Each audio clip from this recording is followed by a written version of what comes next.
Welcome back to PC-88 Paradise, the series where we take a close look at classic games for the NEC PC-88, the most popular PC series of the 1980s. Many well-known Japanese game companies got their start on the PC-88, and one of them was Square. Yep, the Final Fantasy Square, later known as Squaresoft and then Square Enix. Their very first titles were 3 graphical adventure games, the Death Trap 1 and 2, and a game called Alpha, which were released for the PC-88 and other Japanese PCs between 1984 and 1986. During the same period, they also ported a couple of other companies' games to other PCs. But Square's very first original game that could be called an RPG was the 1986 title Cruise Chaser Blassty. Gotta love those 2 S's for extra style, Blasty Blasty, and boy was this an ambitious project for its time. Cruise Chaser Blassty was originally planned to be an anime series by animation company Sunrise, best known for Gundam. But before the anime could come to be, Square came to Sunrise offering to cooperate with them on a computer game, so that would be the form which Cruise Chaser Blassty would ultimately take. The anime was never made. Novels based on the concept would later also be released, but the story is very different from that of the game. The game would feature animation by Sunrise, with mech designs by Mika Akitaka of Gundam Double Zeta, and most interestingly to me, Akitaka would later be the character designer for Hudson's Sapphire and Galaxy Frontline Una series, and also mech designer for Sega's Sakura Wars, starting with the 3rd one. As for the developers at Square, the main game designer was none other than Hironobu Sakaguchi of Final Fantasy fame. He also had help from Kazuhiko Aoki, who was the battle designer for Final Fantasy II and many of the other early Final Fantasy games. Cruise Chaser Blassty is often cited as the very first game that Final Fantasy music legend Nobuo Uematsu ever worked on. But in fact, it really isn't, and I'll explain why later in the video. The game's packaging is quite unusual, but similar to Square's other games released around the time. It's quite clear that they wanted this to be a premium experience that goes beyond the game itself. Mine is missing the obi that would have wrapped around the outside to let you know which PC series this copy is for. The screenshots on the back include some frames of animation that didn't make it into the final version of the game. Let's carefully slide out the case. Inside there was a sticker included, which someone has done a poor job of sticking to the inside of my copy. There's a Square Games catalog, which most interestingly includes a cancelled train simulation game called Amtrak. Shame it was never released on any platform, cause it looks like it was pretty far along. Next there's a concept art book. Here we have color cells of every single mech that appears in the game. The black and white section of my booklet is falling apart, but this part is concept art from earlier in the design process. Next, here's the manual. Reportedly, they used darker ink in later presses of the game, so this must be an earlier one. There's quite a long list here of corrections to the manual. Guess they were really rushing to finalize the game and packaging near the end. And then there's something really interesting, a flexible analog record, which they call a sonosheet. In the English-speaking world, I understand these were usually referred to as flexi-discs, and were often included with magazines. Unfortunately, I don't have anything to play it on, but the music on here is easily available on YouTube and elsewhere online. It includes 3 arranged tracks from the game. The game itself is stored on 2 floppy disks, and not only is the sleeve design cool, but the casing on disc A itself is covered in a full-color printed illustration. To start the game, we simply insert both disks and power up the system in 4 MHz CPU mode.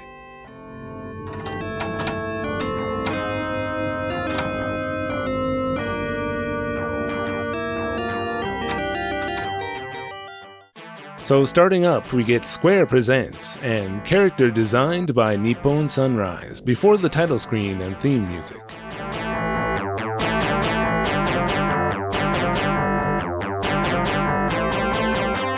press enter and first of all we can select no animation mode. So confusingly you select yes here for no animation and no if you want animation. Only who can prevent forest fires? You pressed U, referring to me. That is incorrect. The correct answer is you. Also, even enabling this doesn't actually turn off all the animation. It's intended for people who only have one floppy disk drive, and what it does is disable the enemy animation, which is all that's stored on the second floppy disk. The animation of the player's mech will still play since it's all on disk A, and on the next screen we can create a user disk by selecting disk format and inserting a blank disk in drive 1. With that all done and disk A back in drive 1, we can select old character to continue, but first of course we're going to create a new character. We can give our character a name, and no one seems to know what character age does, so I'll just make my character 18, which seems like an appropriate age for our young hero protagonist. Good luck! We start out here at base. You'll notice that everything here is in English, and in fact the only Japanese in the game is the text related to the story. Of course there are a lot of things you can do here at base, but let's just do the essentials for now. To get started, you have to first purchase an engine. If you use up your money without buying one, you'll become permanently stuck on this screen. Next, your power is your fuel, so you'll want to top this off every time you come to a base. Then with your remaining money, you should go into the parts menu and buy as many computer learning units as possible. It's kind of weird, but this is your experience max, and you're not going to want to be stuck with a max of only 100 experience. Now let's select Go. We're then taken immediately to a first-person maze, but there's nothing to do here. You'll find only a passageway blocked by some unseen force, and the exit to outer space. The music in the game uses only the FM channels of the PC-88's Soundboard 1, so that means only 3 channels to work with. Guess either they didn't like the sound of SSG, or took the idea of FM music so literally they figured they had to work with only the FM channels. That being said, the music in the game is quite nice for 1986. I like the elevator music back at base, and the main overworld BGM does a great job of conveying the lonely mysteriousness of space.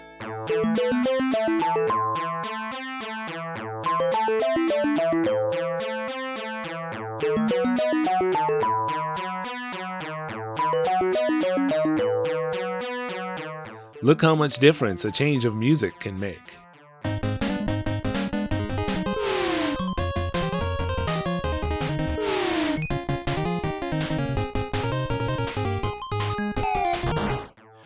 Cruise Chaser Blassty takes place in a closed-off area of outer space, surrounded by antimatter. Our protagonist lives on a huge space fortress called Ondina, run by the government known as the Commune.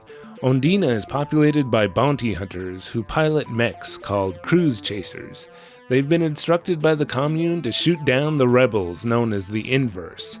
Cruise Chaser pilots are then awarded credits to spend based on the number of Inverse fighters, or variants, they've shot down. Our hero is the pilot of the latest prototype Cruise Chaser named, you guessed it, Blassty. So we start off doing exactly what we've been told to do by the Commune: find Inverse variants and destroy them. We've got first-person gameplay in outer space where we can't see where we're going. We can press F1 anytime to transform. Gosh, it's not just a spaceship. It's a transformer. Which was the style at the time? The transformation screen informs us that there are 2 possible forms, gunner and shooter. Wait, don't those both mean basically the same thing? The gunner is the robot form best suited for battle, and shooter, as the game informs us, has high movability. I like it. It's like a shortened form of movability. It's an understandable mistake, really. The word mobility is related to movement, after all. Anyway, this form allows you to move while using up much less power. Soon enough, we'll be randomly attacked by an Inverse, and if we're still in the shooter form, we're going to need to use up one action to change to the gunner robot form so we can attack. You can select 3 actions per turn, and then you get to see Blassty and the enemy inverse perform their actions via awesome PC-88 animation by Sunrise. It must have been quite impressive for its time. You do have to wait a while for the disc access, and sorry, but I'm going to have to show you what watching it play out is actually like, at least once. This was made to be a full audio-visual experience, utilizing the FM channels.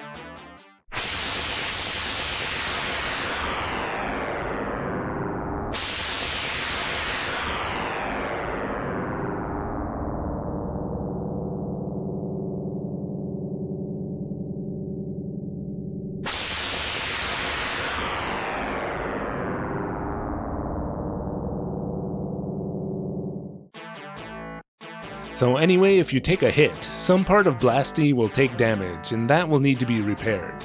Take damage to the engine, and function drop will go up. If this gets to 100%, Blassty will explode, and it's game over. Not Mr. Blassty! But drain the enemy damage meter all the way down to the bottom, and you win.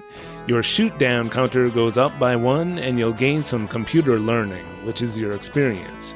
Right away your stats will go up, so even though the game has levels which will be awarded when you return to base with sufficient computer learning, I'm pretty sure they're just for show, and Blassty gets better just by winning battles. Destructive power is obviously your attack power, and quick motion is your agility. This determines who gets to move first and how many actions Blassty can make before the enemy can.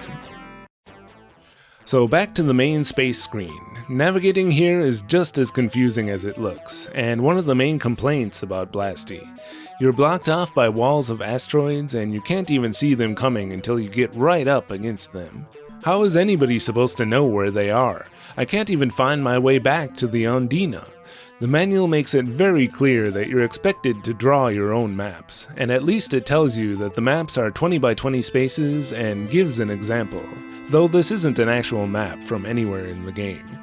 In my opinion, the hidden command to see your current position is absolutely essential and should have been a basic command included in the manual. Here, direction shows which direction you're currently facing, and the X and Y pointers are your position. This is made extra confusing if you don't know your hexadecimals up through 13, since that's what it uses. Another confusing thing is differentiating what counts as a move forward and what doesn't. Whenever you transform, bring up a menu, save your game, etc., the game will show the last sequence of animation it showed before arriving at your current position again. But here Blassty isn't actually moving, you're still in the same spot. But then after finishing a battle, it will show the same moving animation here again, and so I assumed, oh, it's just showing it again, I'm not actually moving. But no, here actually you are taking one step forward automatically after each battle.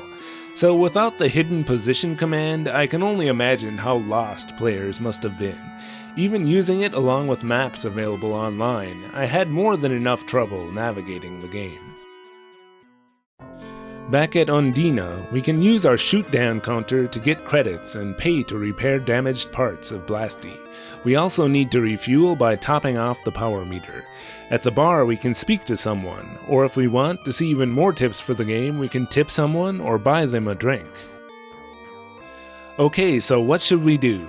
Our friends over at Gyushabu Retro PC Game Music Streaming Radio actually have a pretty good walkthrough for the earlier parts of the game on their site. First, they say to focus on getting your experience max to the max at 9,999, so you don't have to think about it anymore, and then buying a laser sword, which will suddenly make the fighting much easier with one-hit kills. Still, the PC-88 version has a bug where often the random number generator gets messed up and you just keep missing over and over again. It happens way too often, but in my experience it usually fixes itself eventually. Reportedly though, there are people who have watched Blassty missing over and over for hours, and the only way out was to reset the game.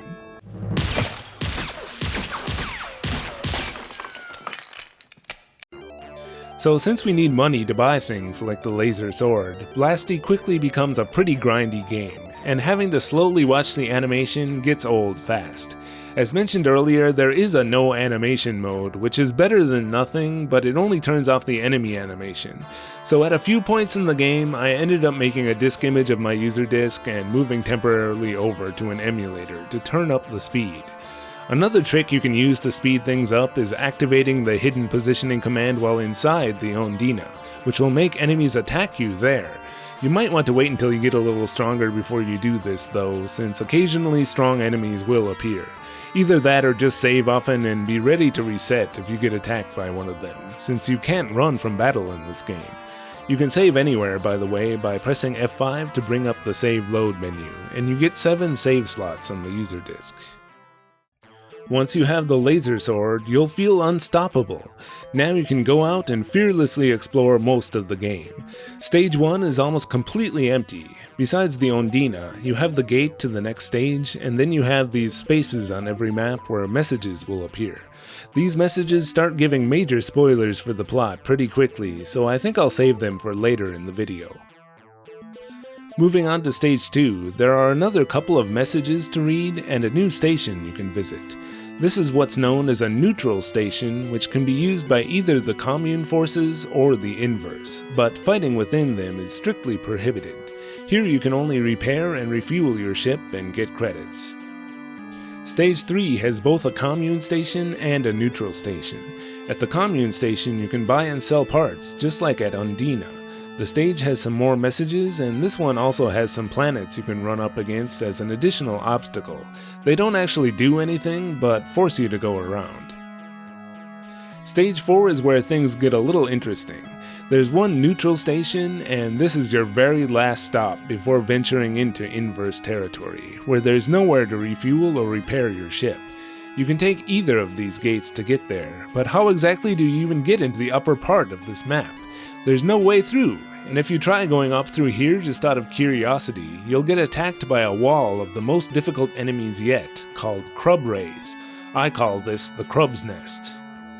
So I couldn't get through, and I still didn't even know how to get to the upper section of the map. But then I saw it. For a second I felt stupid. But no, I'm not stupid. This game and this map are stupid. Throughout this entire game, the edges of the map have always been solid walls, so how the hell are we supposed to know that this one is different? And on this map, all they had to do was add this. See, I fixed it. And we'll see later in the game that the person who made these maps really didn't want to give too much away. And it's not completely their fault either, because these maps are based on ones published in Comptique magazine in 1986. Though they definitely could have added more information if they wanted. Okay, so first of all we've got to get through the Crub's Nest, and the walkthrough here explains how to do it. There's an item called Particle, which will temporarily reduce the frequency of the battles. This can be used by pressing F3 and bringing up the Options menu. The options are items, which can be used as many times as you want, but they do use up power.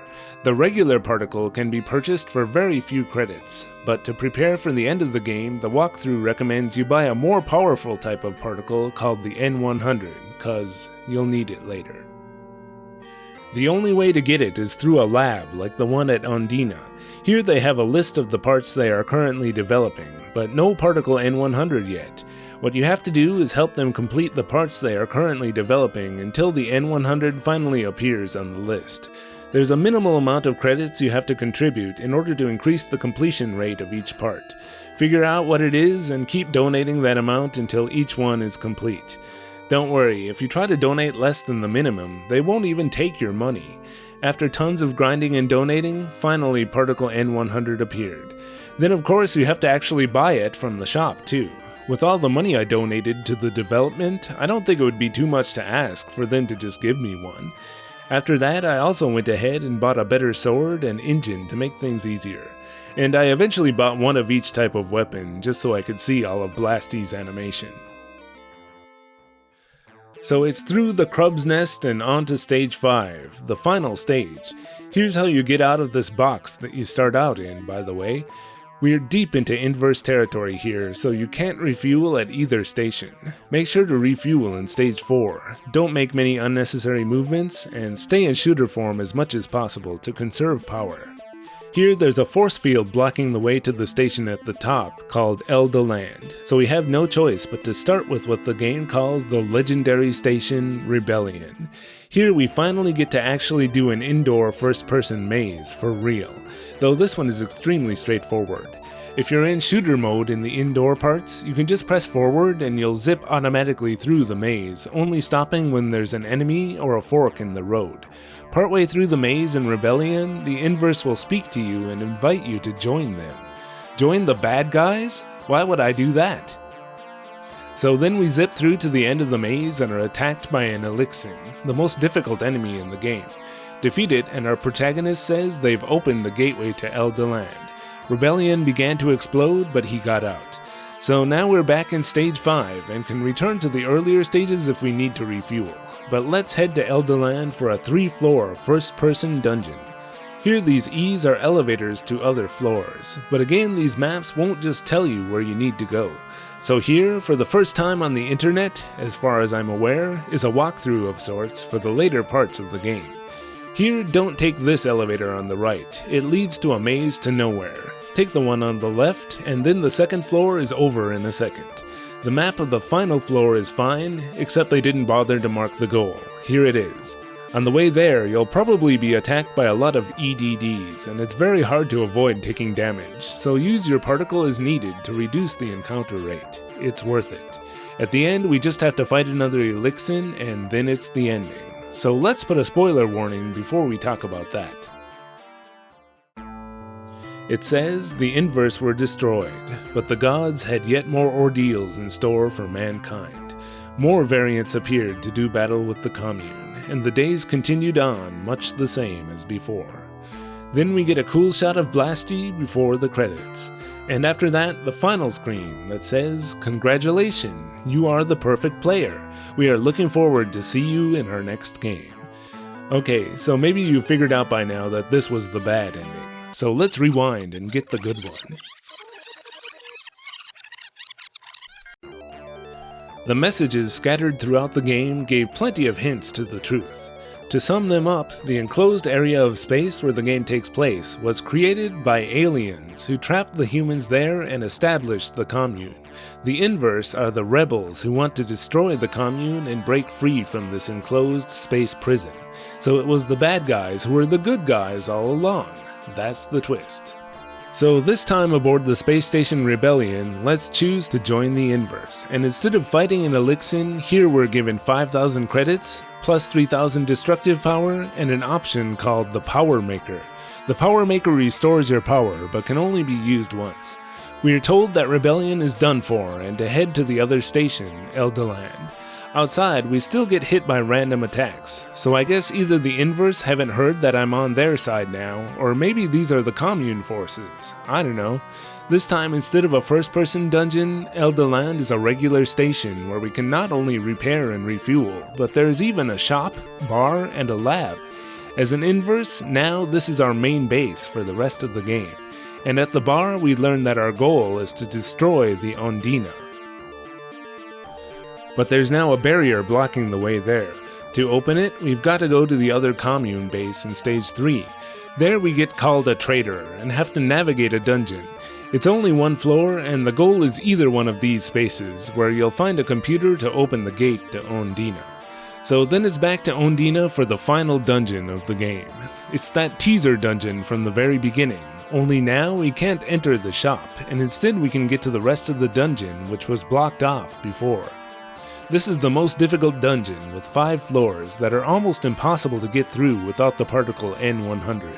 The first 2 floor maps are pretty straightforward, but on the 3rd floor you'll want to make sure to use this elevator, and then this one on the 4th. On the final floor, I think there are some minor mistakes on this map, but it doesn't really matter since it's a straight shot to the end. There we'll find nothing but computers, and our protagonist will realize that this is the commune. They were being watched and guided by computers the entire time. Then we'll fight the end boss, another Elixir. The only hard thing about this one being that you'll probably be in pretty rough shape by the time you get here. After defeating the Elixir, our protagonist destroys the commune so that no more variants or antimatter can be created. Dave, stop. Stop, Dave. This time the ending says that after a year, all remaining variants had been destroyed and the commune was no more. The humans began a life of self-sufficiency at each of the stations, and it says, "Look, Mom, I can see planets in the distance through my telescope." The antimatter dissipated, the world was open, and the people had hope again. However, the real struggles had yet to come. Guess they didn't want to give it too happy an ending, or maybe just leave it open for a sequel. Then it shows another graphic, which I guess is supposed to be space opening up again. We get the same credits sequence and final screen as in the bad ending. I love how Square co-founder Hisashi Suzuki is credited as Jack of all trades, a factotum. The music composer, Takashi Uno, is said to be pretty much a complete mystery by those who seem to have the best information available. If you go on Moby Games, you'll see a whole list of other game soundtracks he's credited for, and while this might all be the same person like it says, I'm not fully convinced. This one here isn't even written with the same kanji as the Takashi Uno listed as the Blassty composer here in this Popcom magazine article from 1986. As for musical performance, Lego system, I have no idea what that means, but one name noticeably missing from the credits is Nobuo Uematsu, and why that is can probably be explained by a quote from a 2017 interview. I was contacted by a girl working in the planning department at Square at the time. She said, "We're making a game right now, and would you like some work?" It turned out to be a PC game called Chaser Blassty, and they wanted to include a sonosheet with the game. The game's music was already completely finished, and they asked me to make synthesizer arrangements. That was the beginning of my relationship with Square. So this isn't Nobuo Uematsu's first game soundtrack, since he didn't have any hand in the game itself. However, you could say it was the first game he was involved in, since his arrangements were packaged along with the game. So let's hear a bit of those arrangements now. They're very 80s synthy.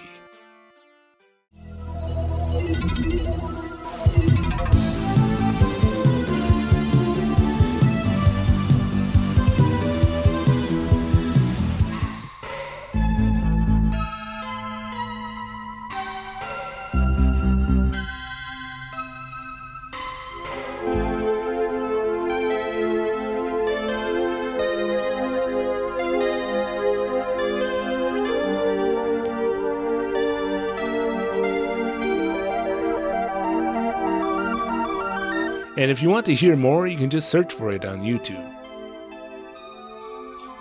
Chaser Blassty was ported to the PC-88, but you're gonna want to skip this version because it doesn't have sound. PC-98 was mostly a business machine at the time, and PC-98 FM soundboards were still barely a thing. They didn't even bother adding beep sound. Still, the Japanese text is much easier to read as usual due to the PC-98's higher system resolution and built-in font. And there are a few minor improvements, like making the turning animation in space look more like you're just turning and not also moving forward. The X1 version has all of those improvements, plus it also has music and sound. It uses SSG, however, which sounds a little less nice than the FM synth on the PC-88 version, in my opinion. There was also a cancelled port to the Fujitsu FM7. And much later on, there were even a few Square games that contained references to Blassty, most notably Final Fantasy XIV.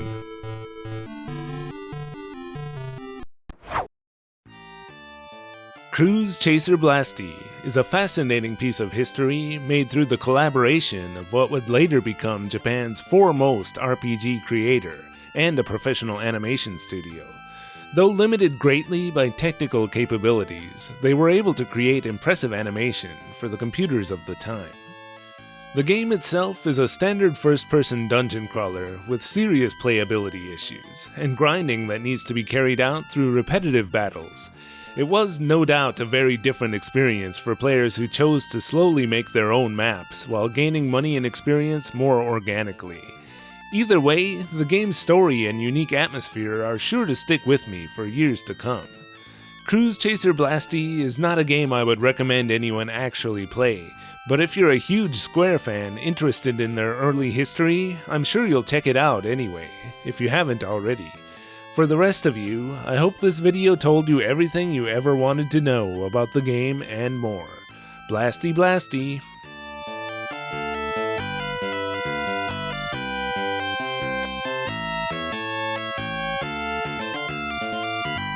Thanks for watching this episode of PC-88 Paradise. I want to thank Ben from One Controller Port and PCFX Fan Club for reading the quote from Nobuo Uematsu. PCFX Fan Club is where Ben is doing a great job keeping one of my old favorite systems, the PCFX, alive, and he even had me on his podcast a while back. And this video was a request from my longtime patron, Benjamin Farsi. Thanks to him and to all the other patrons scrolling by for making this possible. And thanks to you for watching. This is Mr. Jakes from Basement Brothers, saying so long, until next time.